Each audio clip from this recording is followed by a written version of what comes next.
সবাইকে বুদ্ধ পূর্ণিমার অনেক অনেক শুভেচ্ছা। তো আমি এখন আছি বর্তমান আগরতলাতে। তো আগরতলাতে একটা বুদ্ধ মন্দির আছে, তো ভাবছি একটু ঘুরে আসি মন্দির থেকে। তো রেডি হয়ে আমি আমার ছেলে আর হাজব্যান্ড মিলে বেরিয়ে পড়েছি বুদ্ধ মন্দিরে যাওয়ার জন্য। তো আমরা চলে এসেছি মন্দিরে। তো মন্দিরের ভেতর থেকে আমি বেশি একটা ক্লিপ নিতে পারিনি, কারণ এতটা ভিড় ছিল আর অনেক জায়গায় মোবাইল ইউজ করাও বারণ ছিল। তাই আমি যতটুকু পেরেছি তোমাদের সাথে শেয়ার করেছি। আর তার পাশেই ছিল, রাস্তার দুপাশে মেলা বসেছিল।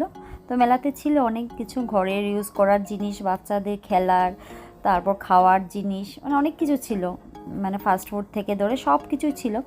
তো সবটা মেলায় ঘুরে নিয়েছি। তো ভালোই লেগেছিল অনেক দিন পর। বুদ্ধ পূর্ণিমার দিন আগরতলা থাকায় আমার জন্য ভালোই হয়েছে, মন্দির মেলা দুটোই ভালোভাবে ঘুরে নিয়েছি।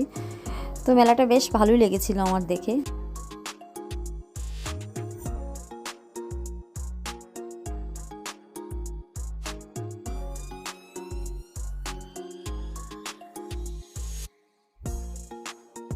আর একটা স্পেশাল জিনিস জানো কি আজকের জন্য?